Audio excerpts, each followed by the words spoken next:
আসসালামু আলাইকুম ভিউয়ার্স, আশা করছি আপনারা সকলে ভালো আছেন। মহান আল্লাহর অশেষ মেহেরবানিতে আমরাও অনেক ভালো আছি। ভিউয়ার্স, আজকে আমাদের গন্তব্য আমাদের কলার জমি। কলা সাধারণত আমাদের এই এলাকার লোক তেমন চাষ করে না, কারণ আমাদের এই এলাকাটা নিচু এলাকা। এখানে বৃষ্টির জল যে কোনো মুহূর্তে জমে গিয়ে কলা চাষের প্রচণ্ড ক্ষতি হতে পারে।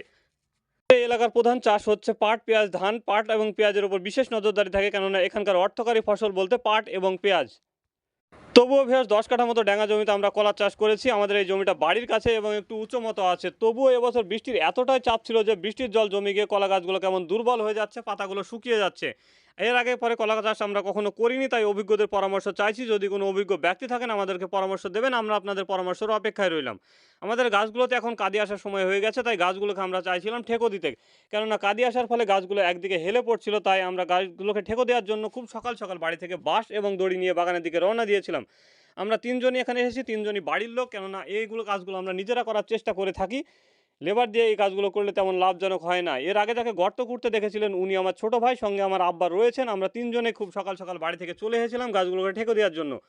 হঠাৎ করে আজকে প্রচণ্ড গরম পড়ছিল, আর এই গরমের মধ্যে দিয়ে আমাদেরকে কাজগুলো সম্পূর্ণ করতে হচ্ছিল, কেননা ওয়েদারের যে আপডেট ছিল তাতে যে কোনো মুহূর্তে আজকে ঝড় বৃষ্টি হওয়ার সম্ভাবনা ছিল। তাই আমরা খুব দ্রুত এই কাজগুলো সম্পূর্ণ করার চেষ্টা করছিলাম। দেখতে দেখতে আমাদের কাজগুলো প্রায় সম্পূর্ণ হয়ে গেছিলো। আপনারা হয়তো ভাবছেন যে খুব তাড়াতাড়ি হয়ে গেছে, কিন্তু না, এই কাজগুলো করতে আমাদের বেশ টাইম লেগেছে। আমরা ভিডিওর মাধ্যমে যতটা সম্ভব আপনাদের সামনে উপস্থাপন করার চেষ্টা করি, কিন্তু সম্পূর্ণ বিষয়টা আপনাদের সামনে উপস্থাপন করা যায় না, কেননা ভিডিওটা বড় হয়ে যাবে। তো ভিউয়ার্স, এই ছিল আজকের ভিডিও। দেখা হচ্ছে পরবর্তী নতুন কোনো ভিডিওতে। ততক্ষণের জন্য সকলে সুস্থ থাকবেন, ভালো থাকবেন, খোদা হাফেজ। আর আমাদের জন্য দোয়া করবেন, মহান আল্লাহ যেন আমাদেরকে বেশি বেশি করে হালাল রুজি রোজগারের তৌফিক দান করে। আসসালামু আলাইকুম ওয়া রাহমাতুল্লাহ।